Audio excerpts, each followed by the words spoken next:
आज के समय में बाबाओं का मजाक उड़ाना, उनको ट्रोल करना, उनका अपमान करना ये कल्चर बन चुका है।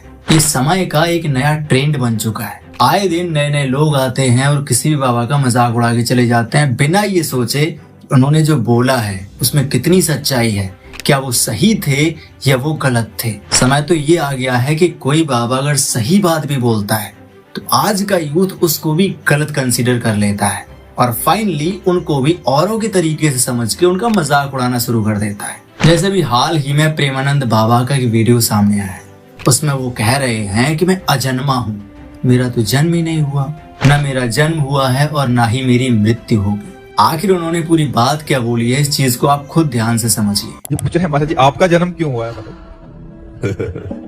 स्वप्न है, जन्म तो हमारा जन्म ही नहीं हुआ, अजन्मा है, हमारा जन्म ही नहीं हुआ, स्वप्न है, ये सत्य नहीं है, मैं अजन्मा हूँ। लोग उनका मजाक इस वजह से उड़ा रहे हैं क्योंकि उन्होंने ये कह दिया है कि मैं अजन्मा हूँ, यानी मेरा जन्म ही नहीं हुआ। लेकिन लोग इस बात के पीछे की गहराई को नहीं समझ पा रहे। असलियत में इस बात में बहुत गहराई है। मैं आपको समझाने की कोशिश करता हूँ और उम्मीद करता हूँ कि आप भी इसको बहुत ढंग से समझेंगे। प्रेमानंद बाबा ने जो ये बात बोली है कि मैं अजन्मा हूँ, मेरा तो जन्म ही नहीं हुआ, एक्चुअली ये बात उन्होंने अपने लिए नहीं बोली है। वो बोल रहे हैं अपने आत्मा के कॉन्टेक्स्ट में कि जो हमारी आत्मा है वो ना तो पैदा होती है और ना ही वो मरती है। उन्होंने जो भी बोला है वो अपने आत्मा के लिए बोला है और उनकी बात इस कॉन्टेक्स्ट में सही है, 100% सही है। इस बात के बारे में गीता में भी लिखा है, न जायते मृते वा कदाचित नायम भूत्वा भविता वा न भूयः अजो नित्यम शाश्वतो अयम पुराणो न हन्यते हन्माने शरीरे। इसका मतलब है आत्मा का ना तो कभी जन्म होता है और ना ही आत्मा की कभी मृत्यु होती है, यानी आत्मा अजन्मी है, आत्मा नित्य है और हमेशा रहने वाली है।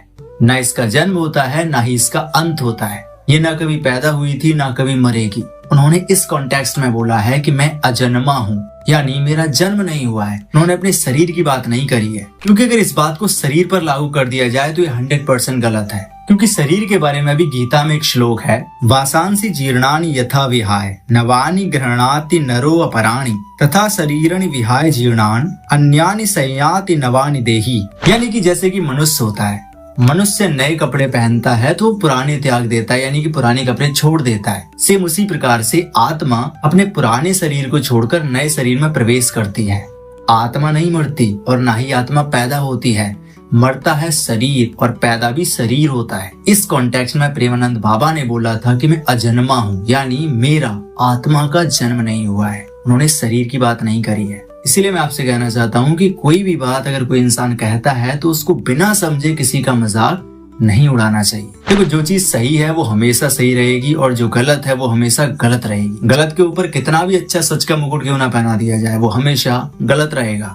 इसीलिए किसी चीज पे हंसने से पहले और किसी चीज को मानने से पहले उसको जानना जरूरी है। और विज्ञान में भी ये बात बिल्कुल कायदे में बिल्कुल साफ साफ तरीके से लिखी हुई है, energy neither can be created nor it can be destroyed, it can only be transformed. ऊर्जा को ना तो उत्पन्न किया जा सकता है और ना ही इसको नष्ट किया जा सकता है।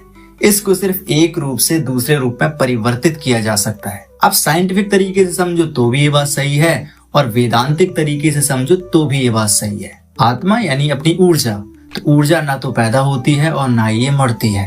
तो उसी कॉन्टेक्स्ट में उन्होंने बोला था। और ज्यादातर जो एक्चुअल संत होते हैं, जो असलियत वाले संत होते हैं, वो इसी कॉन्टेक्स्ट में, वो आत्मा के कॉन्टेक्स्ट में बोलते हैं कि मैं अजन्मा हूँ। और ज्यादातर आप जो असली संत होंगे उनके मुंह से सुनते भी रहेंगे कि आत्मा ना पैदा होती है और ना वो कभी मरती है। आई होप आपको ये समझ आ गया होगा कि बिना समझे बिना जाने किसी का मजाक उड़ाना गलत बात है।